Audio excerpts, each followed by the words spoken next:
Hi hello అండి, నమస్తే, welcome back to one more mini vlog.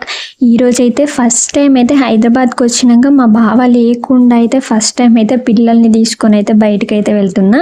ఇంకా మా అత్త ముందు అనుకోండి, బట్ ఏంటి అంటే ఫస్ట్ టైం మా బావ లేకుండా ఒక ప్లేస్కి అయితే వెళ్తున్నా అని చెప్పేసి కొంచెం అయితే భయం వేసింది. కాకపోతే మా పిల్లలు నాకు మంచిగా అయితే సపోర్ట్ చేసిర్రు. వాళ్ళది వాళ్ళే ఆడుకున్నారు, వాళ్ళది వాళ్ళే తిన్నారు, మంచిగా అవుతున్నారు. ఎంత ఏడుస్తారో ఎంత ఇబ్బంది పెడతారో అనుకున్నా కానీ మంచిగా అయితే ఆడుకున్నారు, మంచిగా అయితే ఉన్నారు.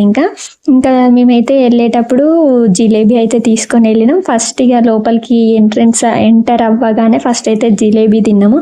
మళ్ళీ 90 ఎకరాలు తిరగాలంటే మన వల్ల కాదు, బట్ ఎంతో కొంత తిరుగుదామని చెప్పేసి అయితే అయితే పోయినాము. ఇంకా వెళ్ళిన తర్వాత ఫస్ట్ అయితే మనం 50 రూపీస్కి టికెట్ అయితే ఉంటుంది. అంటే పెద్దవాళ్ళకి 50 రూపీస్ టికెట్ అయితే ఉంటుంది. ఫస్ట్ ఆ టికెట్ అయితే తీసుకోవాలి. టికెట్ తీసుకున్న తర్వాత అంటే నేను మా అత్తమ్మ కాబట్టి మాకు ఇద్దరికి 100 రూపీస్ ఎంత అయినవి. ఇంకా చిన్నపిల్లలకి ఎలాంటి టికెట్ అనేది ఉండదు. మాకైతే 100 రూపీస్.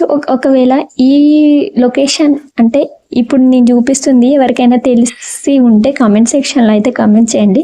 నేను లాస్ట్లో దీని పేరు అయితే చెప్తాను. అంతవరకు ఎవరికైనా తెలిస్తే ఫస్ట్ అయితే కామెంట్ సెక్షన్లో అయితే కామెంట్ చేయండి, ఓకేనా. ఇది హైదరాబాద్లోని బొల్లారంలో అయితే ఉంటుంది. దీన్ని 1860లో అయితే నిర్మించారు. దీని విస్తీర్ణం మొత్తం 90 ఎకరాలు అయితే ఉంటుంది. అందులో పండ్ల తోటలు, పూల తోటలు, అట్లనే ఇంకా చాలా మోటా బావి, కిచెన్ టనెల్, రాష్ట్రపతి గారి అంటే అక్కడ రాష్ట్రపతి గారు డిసెంబర్ అండ్ జనవరి నెలలో అప్పుడప్పుడు వస్తూ ఉంటారంట. తను నివసించడానికి, వాళ్ళ ఫ్యామిలీ వాళ్ళు ఉండడానికి ప్రతి ఒక్కటైతే ఉంటుంది. అంటే వాళ్ళు రాష్ట్రపతి గారు ఉండేది, వాళ్ళ ఫ్యామిలీ ఉండే ఆ రూమ్స్ అదైతే మనకు వీడియో అయితే తీయనియ్యరు, అదైతే తీయలేదు. బట్ కొన్ని అయితే వీడియో అయితే తీశాను. ఎవరికైనా ఫుల్ వీడియో కావాలి చూడాలి అంటే దీని రిలేటెడ్ వీడియోలో అయితే ఫుల్ వీడియో ఉంది, ఒకసారి అయితే వెళ్ళి అయితే చూడండి.